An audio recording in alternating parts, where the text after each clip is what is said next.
Vandag duik ons in een van die Bybelse mees wel raaiselagtige en sommer 'n vreesaanjaende profeseë. Ek praat van daai sprinkin aanleer in Openbaring hoofstuk 9. So wat op aarde beteken dit alles? Kom ons kyk of ons dit kan uitpleis. Reg, so die Bybel praat van die eerste wee, 'n plaag wat deur 'n baie misterieuse leer losgelaat word.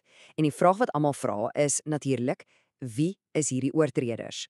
Wel, een spesifieke interpretasie wat direk uit die bronteks kom, gee vir ons 'n nogal fascinerende antwoord. Die teks skilder vir ons 'n prentjie wat reguit uit 'n nagmerrie kom. Ernstig.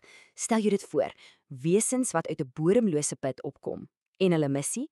Dis nie om dood te maak nie. Nee, dis om die mensdom te pynig. Nogal gruisam, né? En hierdie hele pyniging, dit begin op 'n baie spesifieke oomblik. Dis wanneer die 5de bassein blaas.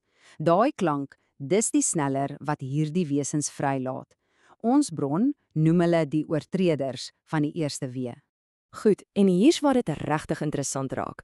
Volgens hierdie spesifieke interpretasie is hierdie sogenaamde sprinkane nie net demone of geeste nie.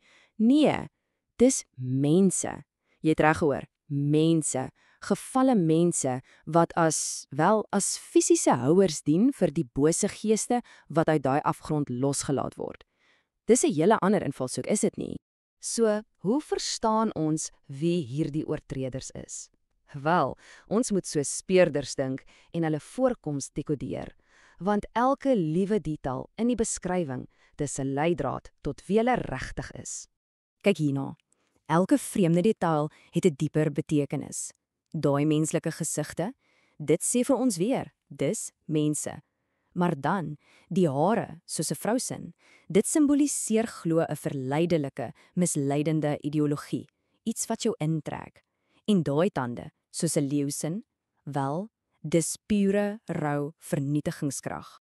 Goed, so 'n leer wat so georganiseer en kragtig is, dit kan nie sonder 'n leier wees nie, reg?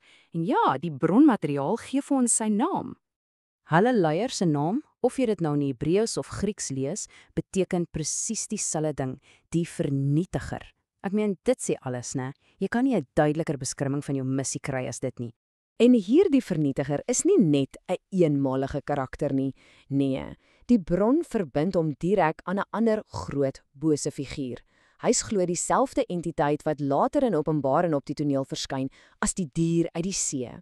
So die storielyne begin nou saamkom. So, ons weet wie hulle is, ons weet wie hulle leier is. Kom ons kyk nou na hulle presiese missie, want dis ongelooflik spesifiek in wat hulle doen en vir hoe lank. Hulle kry die mag om die mensdom te pynig vir 'n baie spesifieke tydperk.